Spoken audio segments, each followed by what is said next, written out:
Independent grind, powered by Tech Nine. All right, so joining us right now we're honored to have him, Fantastic Negrito. How are you today?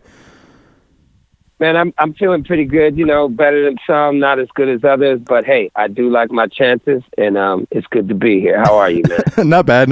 I know you're getting ready to go out on tour. You're going to a bunch of places, actually. So where are you headed, and what are you doing to get prepared for it? Well, first of all, I'm going to do, on March 9th, I'm going to do local San Jose at the Ritz, because I've never played in the city of San Jose, so it'll be my first time. And then after that, I'm heading to Mexico to play Viva Latino. And then after that, I will go to Brazil, Argentina, Uruguay, hit up the East Coast a little bit, then head over to Japan, come back from Japan, hit the East Coast again, then hit to Australia.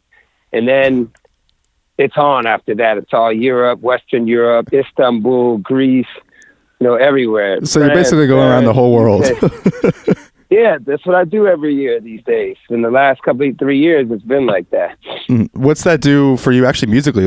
Do you when you're there, do you check out new music? Do you eat the food? How does your music benefit from being on the road so much? Well, it does greatly. I mean, my whole album, the second one here that I put out, Please Don't Be Dead, all came from being overseas and just interacting with a lot of Europeans, Australians, seeing how they view the America. And then I came up with the concept of oh man, America, hey, please don't be dead yet, because the world is really tripped out that you're, acting so unstable these days, because I guess they look at us as the stability in the world. So that's where Please Don't Be Dead came from. And yes, I eat everything that the locals eat wherever I go.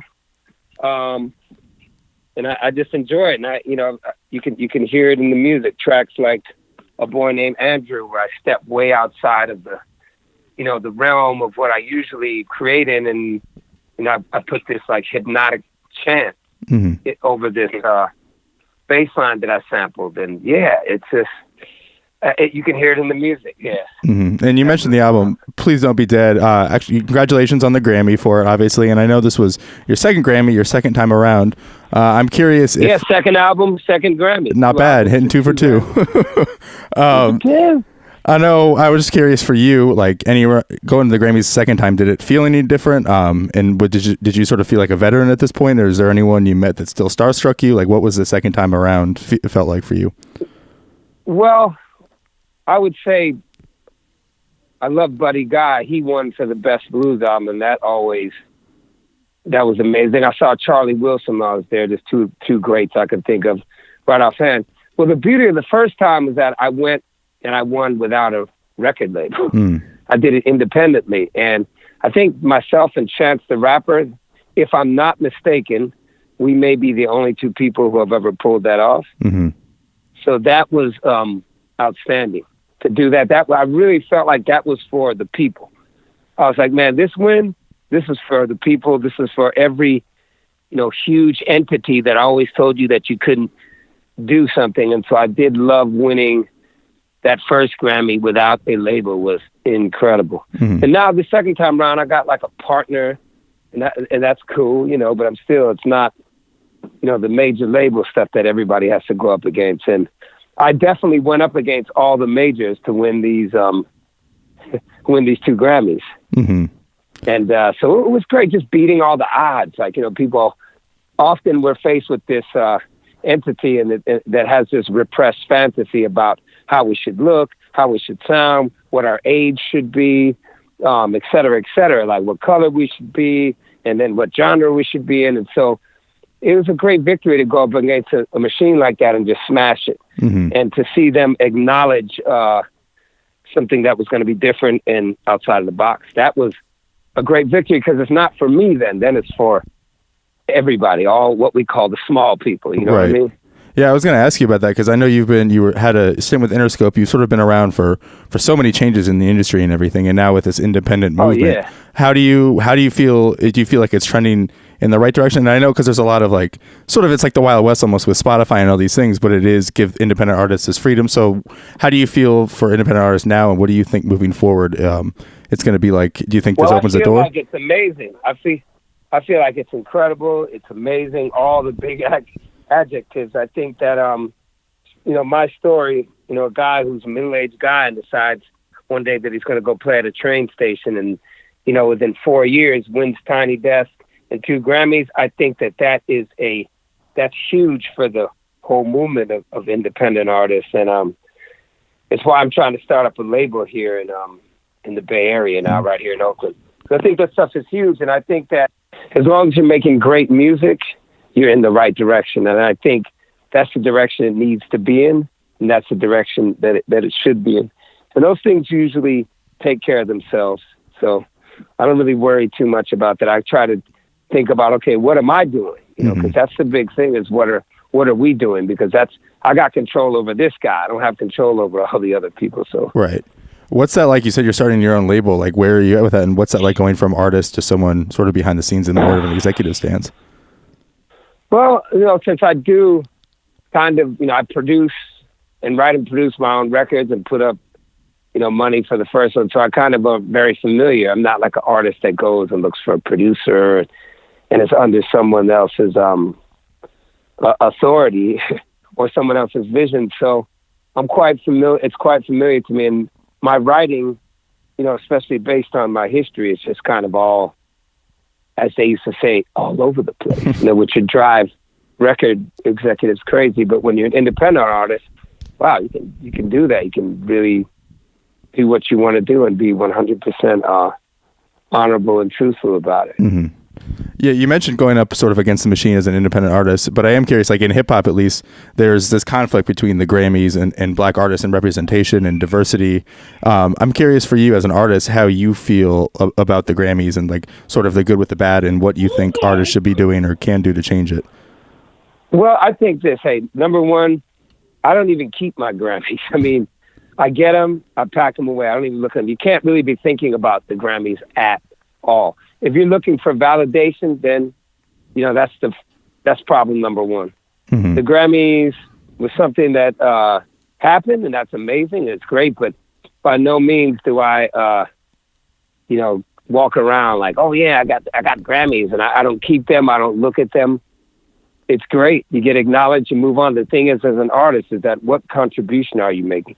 And that's what we got to worry about. You can't worry about people like acknowledging, what you're doing, like some type of validation. I think that's the wrong path. Mm-hmm. That honesty has to be between you and that studio. Mm-hmm. That is what matters. That's the moment of truth right there. When you're dropping the creativity and the art and the music, this thing is very spiritual that we do. We can never forget that. And we have to remain tapped into that. And then you don't worry about it. I never worried about the Grammys. It just came to me and it was great. And I accepted it. And if it comes again, great. If it doesn't, great. Either way, it doesn't define me. What motivates me and defines me is quality of the workmanship. That's it. You're making music that there's a connective tissue with real human beings. Mm-hmm. I hope that answers what you're asking. No, definitely. And I think it's important for artists to realize, especially with like social media, when everyone's showing what they're doing and achieving. I feel like for artists, it can feel almost like if I'm not getting these things, I'm not doing it right. So I'm curious for you, like that's a pretty big lesson to learn as an artist and get comfortable with your own style and just, the honesty. How did you come to learn that? Or was there a specific moment where that came to you and you were like, okay, this is why I'm doing it? Well, I think it took a lifetime of failing and falling down and surviving a 3-week coma with losing most of my right hand. You know what I mean? Mm-hmm. I think it took all those things. It took a lifetime to get here. So hopefully in starting a label, I can help with artists not take that lifetime that it took me to just finally be comfortable with who you are and just do it with the fury and passion of a hurricane. It took me quitting and becoming a marijuana farmer for 5 years, and I did it all, man. It's like my story is like in 3 parts. Mm-hmm. Yeah, you do have like a crazy story, and to hear that, and I'm curious. It's crazy, yeah. My story's crazy. Like, to take a gap like that, what inspired you to get back to music, and what was it like was there rust you had to shake off of early? Like, creativity is not a thing that you can just pick up. So like, how did you get back into it? Because I was number one, I quit, and because I didn't feel it anymore. I felt like I didn't really have anything to say. I didn't want to be faking something so incredible as music. So I was like, time to stop. And so I had a kid, as you can hear in the background. Hold on, let me try and redo this again. Hold on. Hey guys, you got to go upstairs. Serious.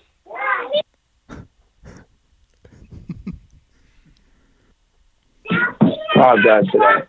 These kids, this is the part of being independent, right? Even if you're not independent, I don't think the kids care. Yeah, I got to take care of these kids. But yeah, that's what really brought me back, was having child, and I watched their reaction to music, and I thought, wow, I'm missing something here. Like they were tuned into something I wasn't tuned into anymore, because I got caught up in, I want to be acknowledged. I don't want to be famous. I want to blow up. I was on that. And so that made me walk away from it. But when I saw the child respond to it in its purest form, I thought, that's what it is. And so I learned, and that's what got me back into it slowly. It took a while, but I started just walking down to the train station. I'm like, hey, contribute this time. Stop looking to blow up. Stop looking to get something. Stop looking for validation. Stop looking for the car, the money, whatever you're looking for. You know what? Go contribute. And I found that when I was contributing and giving, that suddenly it all came back, and it's come back with full force. That's really dope. Did you ever, I'm curious, when you got back into it, if sort of your new vision or whatever, did you ever think it could go this far? Like, you're touring the world, you're doing everything like that. Did you ever envision it would get to this point, or were you not even thinking that far down the line? Well, I just didn't think. The thing is, when I was like, you know what, I was so in tune with a vibration that was happening, that I thought, you know what, you're not looking for anything. You're giving it up something. Go give it up at that train station. Give it up at Colonial Donuts. Give it up on 25th and Broadway. Go give it up. And so I wasn't looking, but I knew I was in something very powerful was behind me. I could feel it, and I was just going with it. So I knew that it was going to be very powerful. I never imagined all this stuff, because I just never thought about it. Like, I want to do this, and I took I want out of my vocabulary and just put in, look, I want to contribute. I want to make great songs. That's awesome. And I wanted to ask you about your process, because we talked to a lot of hip hop and producers and rappers, and I know sort of that process from making a rap song, but I never really had the chance to talk to someone with that full live band blues rock soul influence that you have. What's your process like to create an album with so many instruments and so many different elements? Well, I'm from the first generation of hip hop. So the funny part about that is that a lot of my influence comes from hip hop. The way that I do produce, when I go into the studio, I got live drums, and I take the best of the live drums. I play the bass, right? Or with the bass player, I take the best of the bass. And with the guitar, I take the best of all these elements, and I put them all together. Rather, just my album is all loops, but it's just loops of me playing stuff. I'm looking for that sense of urgency, and I love the repetitiveness. And even singing, man, I'm trying to get something. I don't think I'm just really just go, okay, just sing it. You got to really, you have to embody the experience of the lyrics. The bass lines that I'm writing when I'm playing them, they come from my childhood, really, the way I perceived all the local dope dealers and hustlers, like how they moved and how they walked and how they wore their jewelry. That's all my bass lines.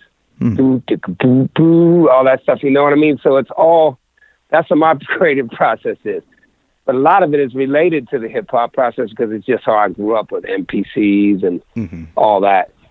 So I'm into the world of looping and all that. And the guitar solos, I'll be rearranging them, like on Cold November Street. I kind of sampled each part of the different guitars to make a solo. You know what I mean?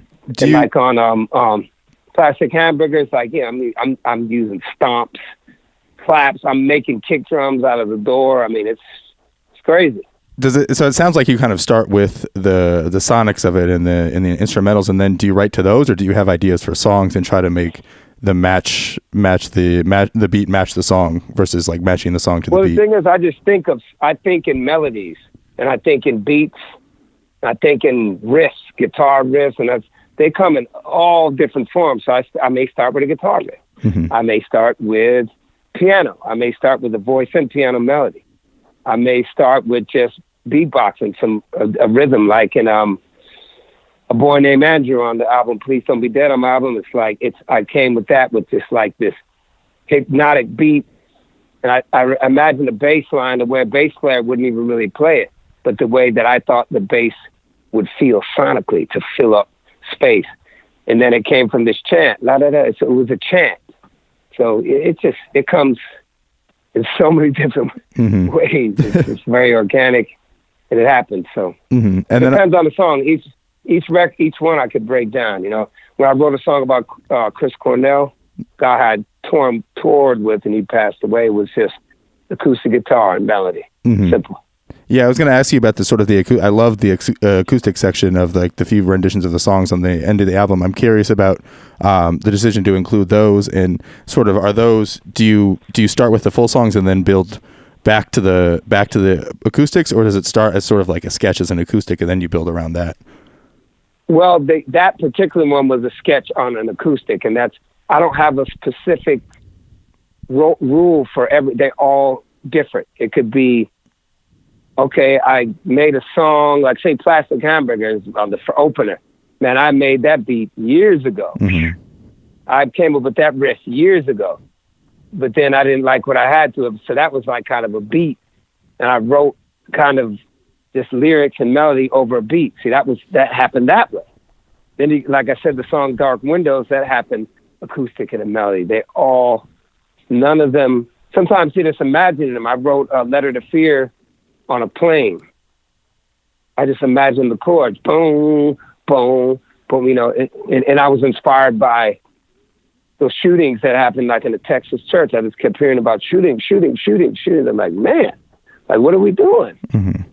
Is this the new America? I mean, so that was very inspiring to be able to write to that. But like my production, I like to always feel like there's a sense of urgency. I love that feeling. Mm-hmm. That's crazy that Plastic Hamburgers was like years old and you just had the riff. Does that riff just sitting in your brain? Do you have it on a hard? No. Yeah, I remember I wrote it, I recorded it maybe 10 years ago, and I have like a crazy library. Even my first song, Lost in the Crowd, that came from like beats I had a long time ago. It was just way out to people. They're like, man, what is that? You know, so, but finally it just came full circle. Yeah, I have a lot of them, man. I got the power of the riff, man. I love this whole album. I wrote off riffs, all riffs. I'm like, man, that's what brings people together. And I'm out of the show and I'm in Norway somewhere and nobody heard of me. Play that riff, play that blues riff in E. You got them. They know what that is. And it doesn't matter what they are. If they're Christian, Jew, Muslim, straight, gay, whatever, white, black, they can relate to that blues riff in E that was brought to us from, you know, the diaspora, enslaved people from Africa. You know, it's so deep. And when you can really get in tune with that, man, you're on your way. That's crazy. Is there a riff now that you have sort of like that's been playing in your brain that you sort of want to work with? Do you have one like in mind? Oh, I got about 100 of them. So that's what I do. I just stop, break them down, go into the studio. I record like a bunch of sketches and ideas, and I like coming back to stuff. Mm-hmm. I'm actually about to work with this group called Tank and the Bangers, actually. Yeah, definitely. About to work with them on some stuff, you know, like the Two Worlds, man. I'm hoping me and E40 get to do some stuff. I've done stuff with Mr. Fab already, so I'm spreading it out there. Zion I, mm-hmm. people from the town, from Oakland. Yeah, we interviewed him actually. Yeah, just was in the studio with him like a couple months ago, and I'm trying to like make kind of the first Black Roots blues mixtape kind of fused with the stuff that I love. That's the power in being like, you know, not such a mainstream artist and being more independent, man. There's no excuse not to do anything experimental and right. different, because what have you got to lose? Especially being from the Bay with all those artists who are doing such crazy stuff and have been for so long. That style is so unique. I have nothing to lose, man. We'll let you get out of here soon, but I wanted to ask you, you're Independent Venue Week ambassador, and I'm curious what exactly that means. Like, what is an independent venue, and like, how can fans sort of know what an independent venue is and how to support those? I think it's one that's not controlled by the mob. You know what I think? We got to support independent venues. We got to support independent artists. We got to support small businesses. We have to support everything independent and get out of this corporatocracy. You know what I mean? This corporatocracy, it means supporting the local mom and pop people. You know, that's how I did it. I was, man, you know, 4.5 years ago, man, I was playing on the street. You know what I mean? And the small venues let me in, you know, eventually. The smaller ones, you know what I mean? And I still go back and play them. Absolutely. Still go back and do it because you have to. I still go play 500 seaters. Heck yeah. And we'll let you get out of here. That's my base. Yeah, absolutely. And I think it's so important for artists when they do, you know, start to evolve and grow and get more fans to give back to those original venues instead of losing them in the dust. Is you got to sort of pay it back. Yeah, like I think Young Jeezy, he's also from the Bay. He just played like at the New Parish. And that's what you got to do. That's like kind of one of my go-to spots in Oakland. Yeah. Awesome. Well, we'll let you get out of here real soon. I got a few things coming. First, I'm curious just for you, who's someone that influences your music or helps you out in the musical process that people wouldn't otherwise know? Well, that's why I call myself Fantastic Negrito. I made up that name because I thought every time someone asked me about that name, I could talk about Robert Johnson. It's someone I listen to exclusively. Man, and I still can't figure him out. I listen to him before I make any record. Skip James, Howlin' Wolf, R.L. Burnside. I mean, these are the titans for me. But it's funny, while I was making the last days of Oakland, man, I was went way, way, way, way back, man, and reached into some even some hip hop that I was, you know, it was so old, man, people don't even know what it is, like Super Rhyme, stuff like that I grew up on in the 80s. And then I listened to some big mainstream artists I think who are doing great stuff like Kendrick, but yeah, mostly for me, it's like Robert Johnson. That's my idol. And a lot of people don't know who he is, and they should know. And they should check out Skip James, Robert Johnson, Mississippi Fred McDowell, R.L. Burnside, Son House, the real deal, baby. For me, Robert Johnson was almost like an MC. His lyrics were so gangster when you just read them. It's like, damn. Awesome. Well, I have a lot of homework to do when we get off this call. Oh yeah. And then lastly, good ones out there. Lastly, I'm just, you know, you mentioned you have the label coming up. You're touring the whole world. Just if you want to pack it up, like what do you have coming up besides the tour? And are you working on music? What's sort of, where are you at right now? Well, like I said, where I'm right now, I'm like sketching ideas for this mixtape. I want to work on like the first. I don't think anyone's done that. Like done like kind of a roots-based mixtape. I'm working on that with a bunch of different artists that I named previously, and hopefully we'll all get together and be able to do it. Awesome. Cool. We'll let you get out of here. We got 3 random questions for you. First, you're stuck on an elevator. Okay. The person you would least like to be stuck on an elevator with, and person you would most like to be stuck on an elevator with. I'd least likely to be stuck on an elevator with anyone who has hate in their heart towards living creatures. I'd least want to be on the elevator with them. And I'd most want to be on the elevator stuck with Nina Simone. And then next up, weirdest thing you've seen at a live show. Weirdest thing I've seen at a live show. Well, I don't know if it was weird, but just in Norway, girls at the festival wanting their behinds signed and telling me, I'm sorry that I have such big eyes. And I was like, you're tripping. I'm an African American. You're tripping. I don't know. That was weird to me. I was like, we're in Norway, but it was in front of everybody. So I've signed a few rear ends. I don't know if that's just me, but I tend to be in St. Louis, Australia, but I don't know what that is. And they do it in front of everybody. like 1,000 people, they pull their pants down, they want me to sign it. I think the only weird thing about that is like, how would you be able to see it if it's on your own? Maybe it's for someone else. You know? Last one here. I posted them. I posted them when I get them. Last one here. Your go-to late night snack.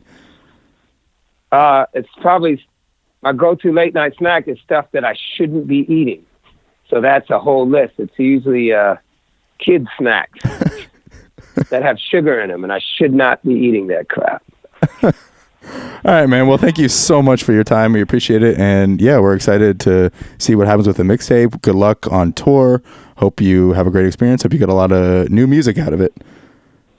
All right. Thanks so much. You're locked into Independent Grind on Dash Radio. Tune in Monday, Wednesday, and Friday, 12 p.m. Eastern for the latest hip-hop news, music, and interviews. Independent Grind only on Dash Radio, baby. Tech 9! This is the genius, Chris Calico. Cali, baby. Letting you know you're tuned into Tech Nine's Independent Grind on Dash Radio.